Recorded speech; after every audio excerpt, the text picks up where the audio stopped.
মজাদার বোনা খিচুড়ি রান্না হয়েছে। আসসালামু আলাইকুম বন্ধুরা, আশা করি আপনারা অনেক ভালো আছেন। আমরা অনেক ভালো আছি।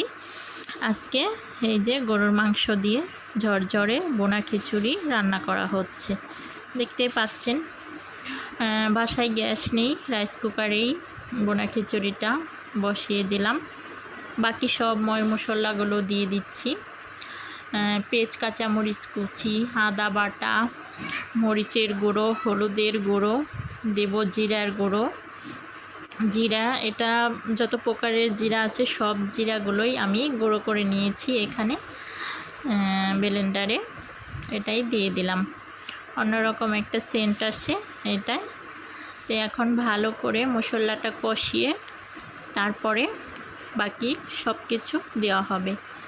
মশলাটা সেই সুন্দর করে কষানো হয়েছে।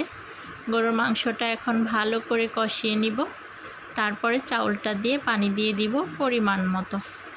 এই যে দেখতে পাচ্ছেন, আমি কিন্তু পরিমাণ মতো এখানে পানি দিয়ে দিয়েছি, চাউলটাও কষিয়ে নিয়েছি, আর সুন্দর ঝরঝরে বোনা খিচুড়ি হয়ে গেছে।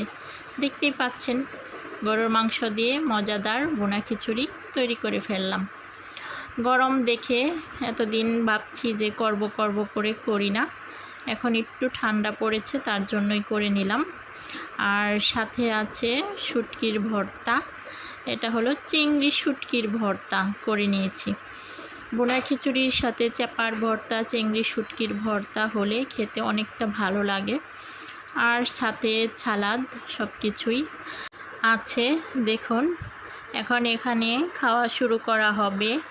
নিয়েছি চিংড়ি শুটকির ভর্তা, সালাদ, লেবু, আজকের খাবার। আল্লাহ হাফেজ।